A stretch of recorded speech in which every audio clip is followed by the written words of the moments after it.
తెలంగాణ ముఖ్యమంత్రి రేవంత్ రెడ్డి అనుసరిస్తున్నటువంటి వ్యూహం కాంగ్రెస్ నాయకుల్లోనే ఆశ్చర్యానికి గురిచేస్తోంది.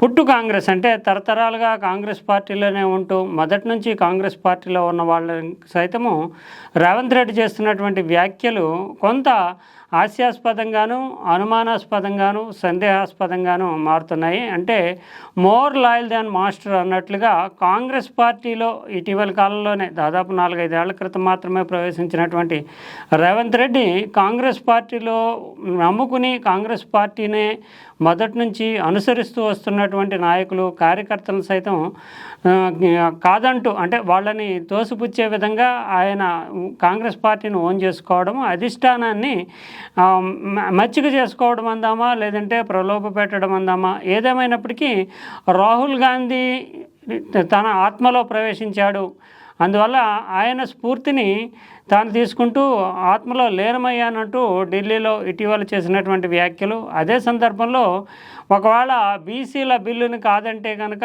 ప్రధానమంత్రి నరేంద్ర మోడీని తప్పించైనా సాధిస్తాం అనేటటువంటి వ్యాఖ్యలు. కానీ ఇవన్నీ కొంత చూస్తే కనుక ప్రభువును మించినటువంటి ప్రభుభక్తిని ప్రదర్శించడానికి ముఖ్యమంత్రి చూపిస్తున్నటువంటి చొరవ మాత్రము అటు కాంగ్రెస్ పార్టీని ఒక ఆశ్చర్యానికి, సంభ్రమానికి గురి చేస్తున్నటువంటి వాతావరణం కనిపిస్తూ ఉంది. నిజంగానే రేవంత్ రెడ్డి ఒంటరి పోరాటం చేస్తున్నాడు కాంగ్రెస్ పార్టీలో అని చెప్పక తప్పదు. ఇంకోవైపు అటు బీజేపీ కానీ, ఇటు బీఆర్ఎస్ కానీ రేవంత్ రెడ్డి మీద, నిజానికి బీఆర్ఎస్ చేస్తున్నటువంటి పోరాటం కాంగ్రెస్ పార్టీ మీద పోరాటం కంటే ఎక్కువగా సింగిల్ టార్గెట్గా రేవంత్ రెడ్డినే అన్ని విధాలుగా ఇరుకుని పెట్టే విధంగా బీఆర్ఎస్ పోరాటం చేస్తుంది. అందులోని కాంగ్రెస్ పార్టీలోనే అనుమానాలు రేకెత్తించే విధంగా, అంటే కాంగ్రెస్ పార్టీ ముఖ్యమంత్రి అయినటువంటి రేవంత్ రెడ్డికి రాహుల్ గాంధీకి మధ్య విభేదాలు ఏర్పడ్డాయి. రాహుల్ గాంధీ రేవంత్ రెడ్డికి అపాయింట్మెంట్లు ఇవ్వట్లేదు కలవడానికి.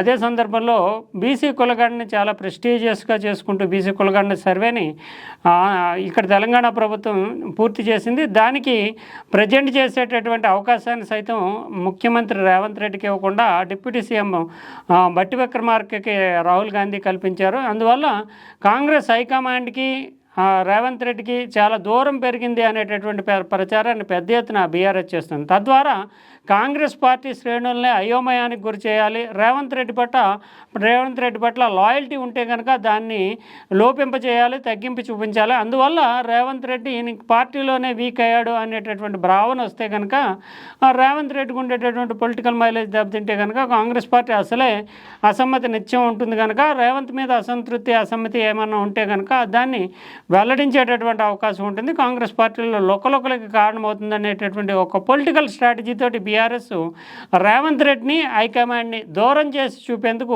చాలా పెద్ద ఎత్తున ప్రచార యంత్రాంగాన్ని, సోషల్ మీడియాని బీఆర్ఎస్ వినియోగించుకుంటుంది. ఈ నేపథ్యంలో మరోవైపు చూస్తే కనుక బీసీ కులగణ అనేటటువంటి ఇష్యూ ఎజెండా ఏదైతే ఉందో దాన్ని టార్గెట్ చేస్తూ, ఎందుకంటే బీసీలు ప్రధానమంత్రి బీసీ అంటూ బీజేపీ అప్పటి నుంచో ప్రచారం చేస్తున్న నేపథ్యంలో బీసీకి తానే బ్రాండ్ మార్కుగా తాను బీసీకి చెందినప్పటికీ బీసీలకు సామాజిక న్యాయం చేసేందుకు రాహుల్ గాంధీ చూపించినటువంటి మార్గాన్ని మనసావాచి ఆచరిస్తున్నాను, సామాజిక న్యాయం సాధించే వరకు కూడా స్ఫూర్తినిచ్చే విధంగా రాహుల్ గాంధీ నిలుస్తున్నారు, ఎట్టి పరిస్థితుల్లోనూ బీజేపీతో పోరాటం చేస్తానంటున్న రేవంత్ రెడ్డిని టార్గెట్ చేయడానికి బీసీ కార్డు నేపథ్యంలోనే బీజేపీ సైతం ప్రయత్నం చేస్తుంది. 42% రిజర్వేషన్ అంటున్నారు. ఒకవేళ ఇచ్చినా కూడా ముస్లిం మైనారిటీలను కూడా ఈ బీసీల్లో కలపడం వల్ల 10% రిజర్వేషన్ వాళ్ళకి పోతుంది. అందువల్ల 32% మాత్రమే రిజర్వేషను బీసీలకి వస్తుంది ఇక్కడ తెలంగాణలో. అందువల్ల గతంలోనే 34% రిజర్వేషన్ ఉంది బీసీలకి. ఇప్పుడు మా మైనారిటీలను కలుపుకుంటే కనుక 32%కే పరిమితం, అంటే 2% రిజర్వేషన్ని తగ్గించేస్తోంది తెలంగాణ ప్రభుత్వం అనేటటువంటి వాదనలో బీజేపీ పెద్ద ఎత్తున ప్రచారాన్ని ప్రారంభించింది. గతంలో అయితే ముస్లింలకి 4% మాత్రమే రిజర్వేషన్ ఉన్నటువంటి నేపథ్యంలో ఇప్పుడు ఈ సర్వే తర్వాత 10%కి పెరుగుతుంది. ఆ నేపథ్యంలో 42% ఇచ్చినా కూడా ఒరిజినల్ బీసీలు ఎవరైతే ఉన్నారో వాళ్ళకి 32% వద్ద. దీనివల్ల రేవంత్ ప్రభుత్వం 2% బీసీ రిజర్వేషన్ తగ్గిస్తుంది అంటూ బీజేపీ చెబుతోంది. ఈ నేపథ్యంలో రెండు పార్టీలతోటి, అటు బీజేపీ తోటి ఇటు కాంగ్రెస్ పార్టీ తరఫున బీఆర్ఎస్ తోటి రెండింటితోటి పోరాటం చేయాల్సినటువంటి బాధ్యత ముఖ్యమంత్రి మీద పడింది.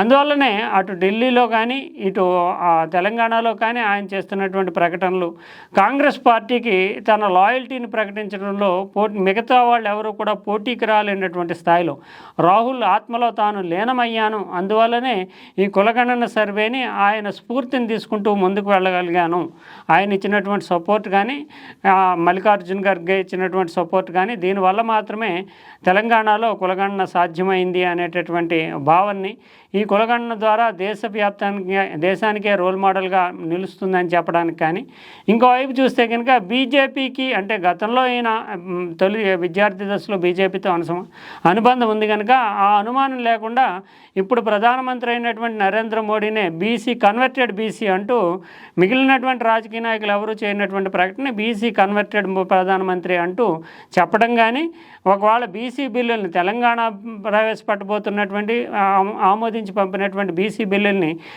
పార్లమెంట్లో ప్రధానమంత్రి కనుక ఓకే చేయించకపోతే కనుక ప్రధానమంత్రినే తప్పించి సాధిస్తాం, అంటే పిఎం మోడీనే తప్పించేస్తాం అనేటటువంటి స్థాయిలో ప్రకటనలు కానీ, ఇవన్నీ రేవంత్ చేస్తున్నటువంటి ఒక పొలిటికల్ మోటివేషన్తో కూడినటువంటి అంశాలుగానే చూపాలంటే రాజకీయంగా తాను పైచేయి సాధించడానికి బీజేపీని బీఆర్ఎస్ని ఎదుర్కోవడానికి అనుసరిస్తున్నటువంటి వ్యూహంలో భాగంగానే ప్రభువుని మించినటువంటి ప్రభుభక్తిని ఈ రేవంత్ రెడ్డి ప్రదర్శిస్తున్నాడనే మనం చెప్పాల్సి ఉంటుంది.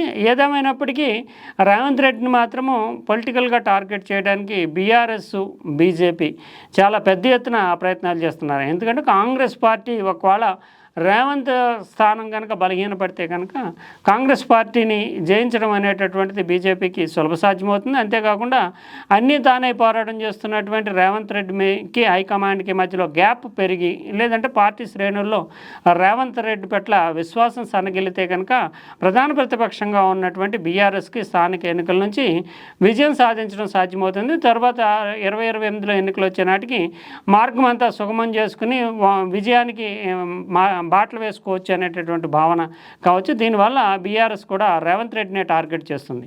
ఈ నేపథ్యంలో హైకమాండ్ నుంచి రేవంత్ రెడ్డికి ఎంత మేరకు సపోర్ట్ లభిస్తుంది, ఆయన మాటని అంటే ఆయన కాంగ్రెస్ పార్టీని పూర్తి స్థాయిలో ఓన్ చేసుకుంటూ రాహుల్ గాంధీ ఎజెండానే ముందుకు తీసుకెళ్తానని చెప్తున్న నేపథ్యంలో ఇప్పటికే అనేక గ్రూపులు అసమ్మతిలో ఉన్నటువంటి అంశాలు కూడా ఉన్నాయి కాంగ్రెస్లో. అయినా రేవంత్ రెడ్డిని ఎంత మేరకు సపోర్ట్ చేస్తుంది, రేవంత్ రెడ్డికి ఎంత మేరకు ధైర్యం ఇచ్చే విధంగా పార్టీ శ్రేణులకి సంకేతాలు పంపుతుంది అనేటటువంటి విషయం మీదే ఆధారపడి రేవంత్ ప్రస్థానమైనటువంటిది ఉంటుంది. అందులోని ఇక భవిష్యత్తులో రానున్నటువంటి కొద్ది నెలల కాలంలోనే స్థానిక ఎన్నికలు, జిహెచ్ఎంసీ ఎన్నికలు లాంటి చాలా క్లిష్టమైనటువంటి క్రిటికల్ పరీక్షల్ని కాంగ్రెస్ పార్టీ ఎదుర్కోబోతుంది కనుక ఖచ్చితంగా రేవంత్ రెడ్డి ఒకవేళ ఇది కేవలం రేవంత్ రెడ్డి విజయంగానే కాకుండా రేవంత్ రెడ్డే ఈ విజయానికి బాటలు వేయాల్సినటువంటి బాధ్యత అతని మీద ఉంటుంది.